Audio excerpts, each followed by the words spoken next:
Hello YouTubists, and welcome to our first birthday.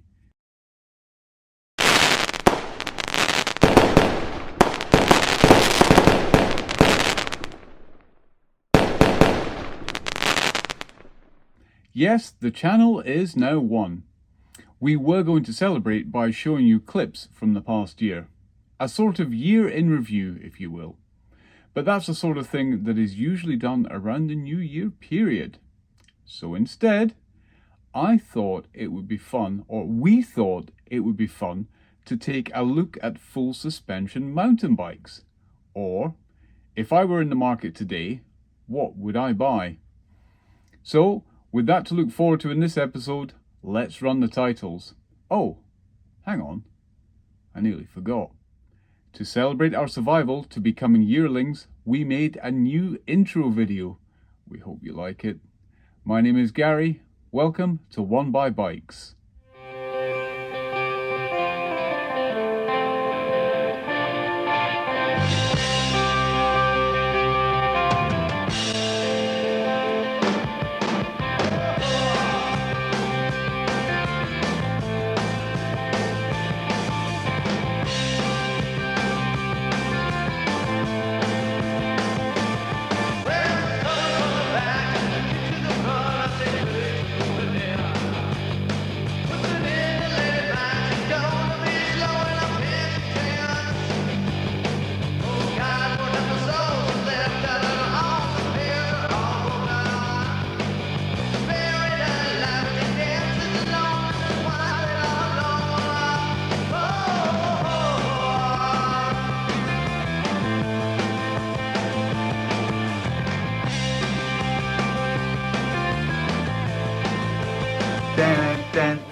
Did you enjoy the new intro?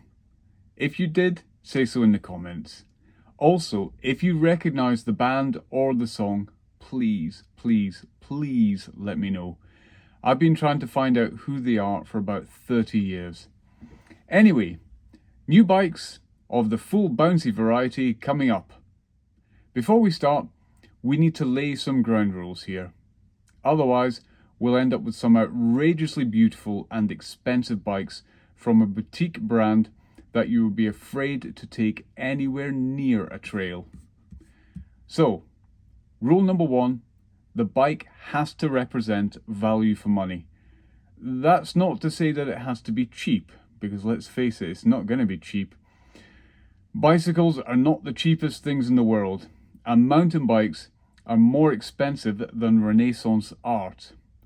Rule number 2. The bike must be able to fulfill a number of roles. So, no downhill tanks or featherlight cross-country race machines.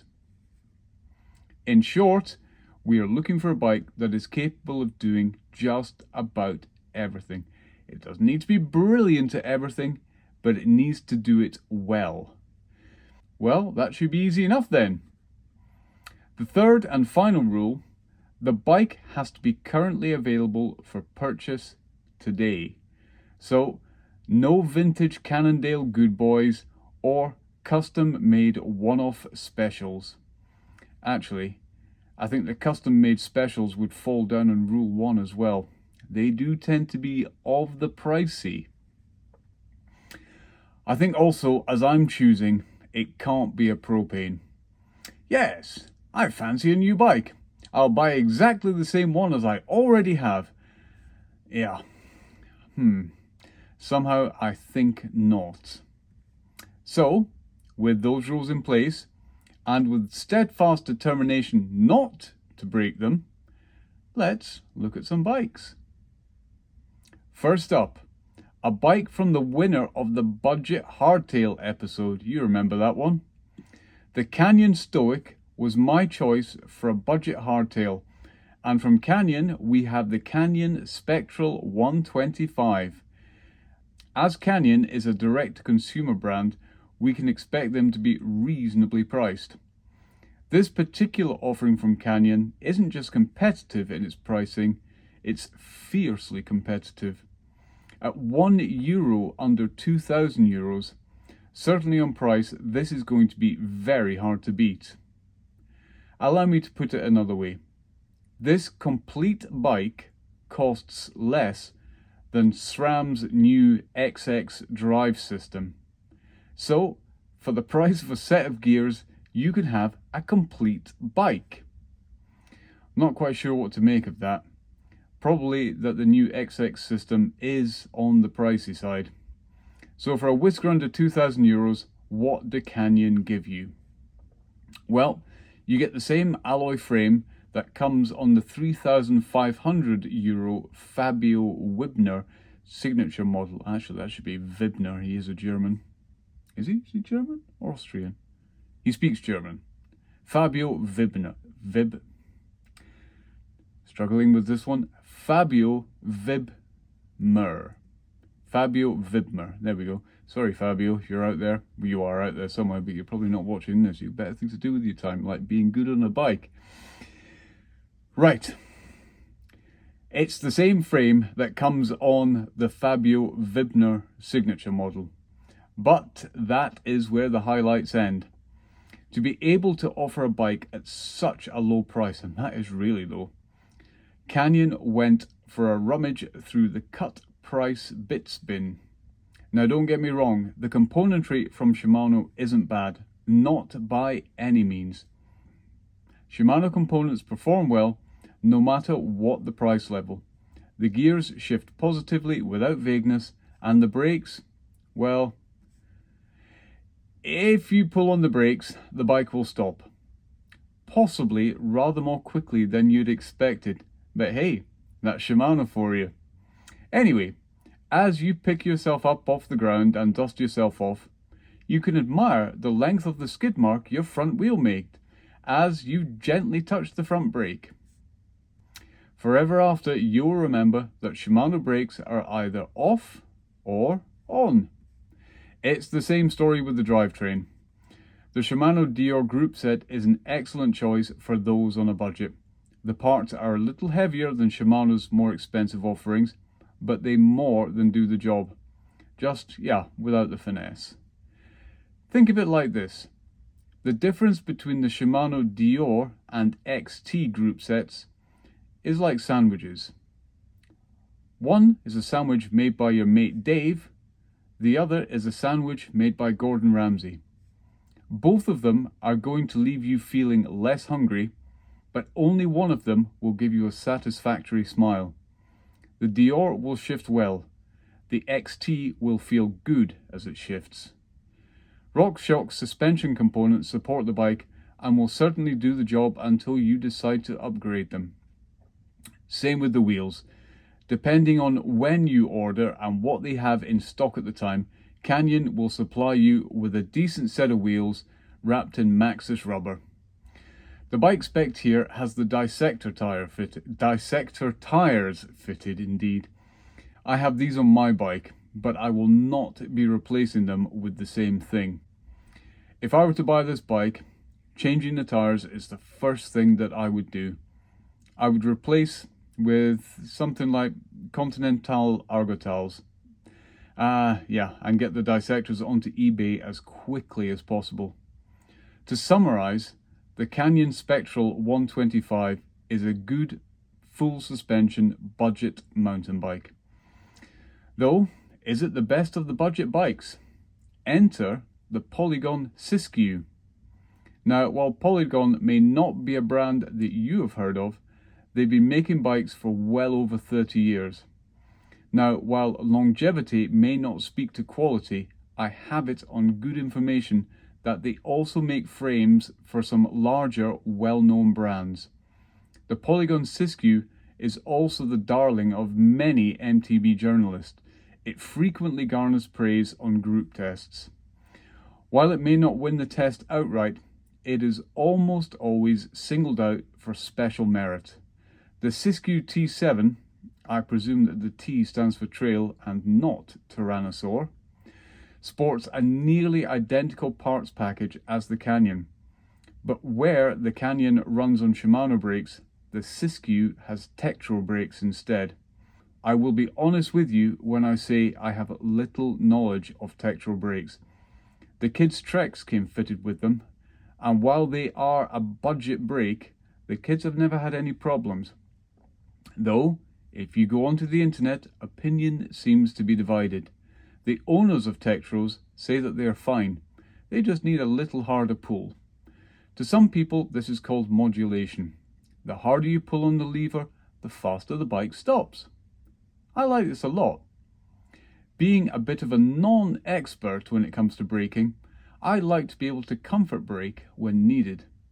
However, when I pull for a full stop, I do want the bike to stop as quickly as possible, not keep rolling into the jaws of danger, or the tree that you were trying to avoid. While I may be critical of the Shimanos, they certainly do stop you. If you were set on the Polygon Siskiyou, you could take the money you save over the Canyon and buy some decent brakes. Trees everywhere will thank you. Both the Canyon and the Polygon come in at around €2,000. The Polygon slightly cheaper than the Canyon. The next bike on the list is from one of Canada's finest bike manufacturers. The Fluid by Norco is a shade more expensive than the first two, but at €2,300 it still represents value for money. The Norco runs a slightly better shock than the others, which features a lockout switch. The lockout switch on the shock to be used when climbing would suggest that the Norco is less pedal friendly than the others, though with nearly identical geometry figures, I somehow doubt this. The bike is also Pink Bike and Vital MTV's Bike of the Year, and that lot certainly know what they are talking about. Now, well, when it comes to mountain bikes, that is. However, Mike Levy from Pink Bike drinks Earl Grey tea with foamed milk. So while I will accept his views regarding mountain bikes, everything else is up for severe scrutiny. Personally, I like the Norco. It comes from a company that understands the needs of mountain bikers and builds bikes accordingly. Also, take a look around. In this part of the world at least, there are not too many people cutting around on Norcos. If you see another rider also riding a Norco, you get to exchange knowing smiles. The same cannot be said for Canyons. Canyons are like relatives with a surname ending in son. Every Swede's got one. Heading over the border from Canada, Specialized from California have a bike that I very nearly bought myself, the Stump Jumper Alloy. The Stump Jumper Alloy is the entry-level stump jumper. I was looking myself at the Stump Jumper Comp Alloy, but before I could buy it, Specialized raised the price from €3,000 to €3,600 without changing the specifications. So, I bought a carbon fiber propane instead. If I had bought the Stump Jumper, I am sure that I would have been delighted. It's a well-designed and built suspension platform. The geometry figures are those that we all come to expect nowadays. A slack head tube angle for a more capable downhill ride and a steeper seat tube angle for a more efficient uphill ride. All of the bikes mentioned so far have fairly similar geometries. Head tube angle of around 65 degrees and seat tube angles of around 77 degrees.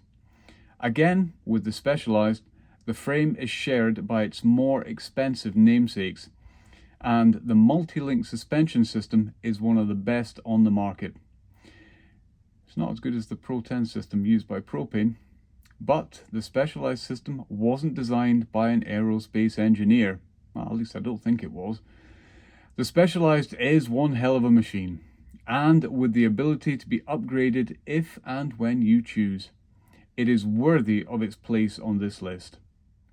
Our final offering is from another Californian brand, Marin, who made the very first mountain bike that I bought with my own money. Marin have a bike that they think will suit you rather well indeed, the Marin Rift Zone 2. The Marin Rift Zone 2 has changed its pricing and its spec for 2023. The 2023 version sits at €2,600, but it's far better spec'd than the 2022 version.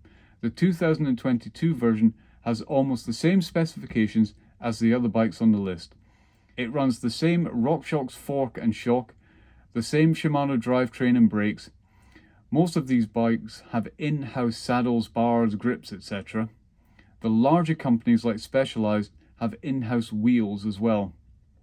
But Marin is another one of these companies who got into the ground floor.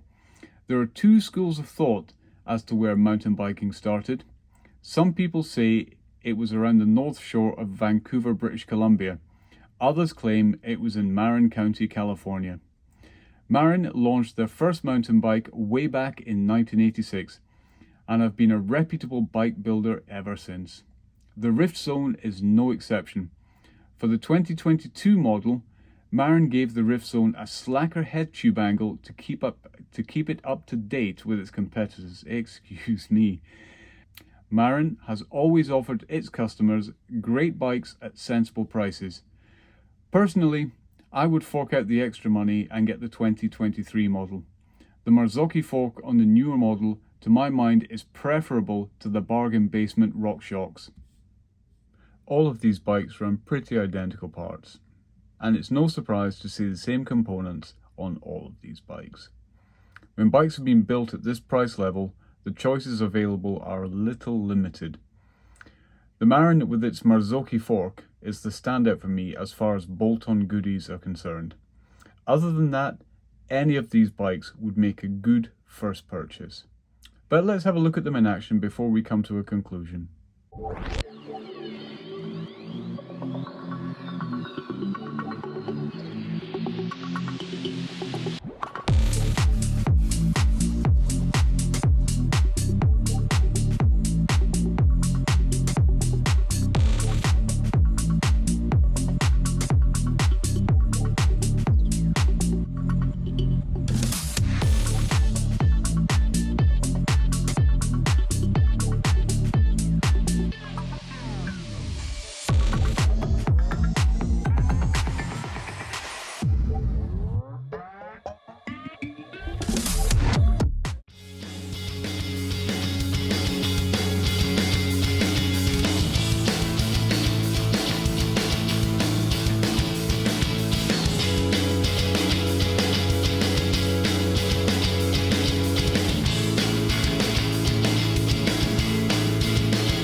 There you have it, folks.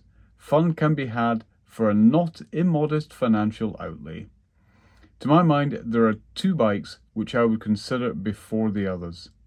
The Norco Fluid, just because it's as capable as any of the other bikes here, but is way cooler, and cool points count double. And the stump jumper from Specialized. As I said at the beginning, I very nearly bought the Comp Alloy Stumpy, and Specialized would be my choice. And I would be all set to pay for it, with a smile on my face and everything. But I'm not buying a new bike. You are. So buy a propane. Well, that's all from me. Like, subscribe, leave comments of a humorous nature, etc. And one more thing, just in case you forgot, one buy is one more better, innit?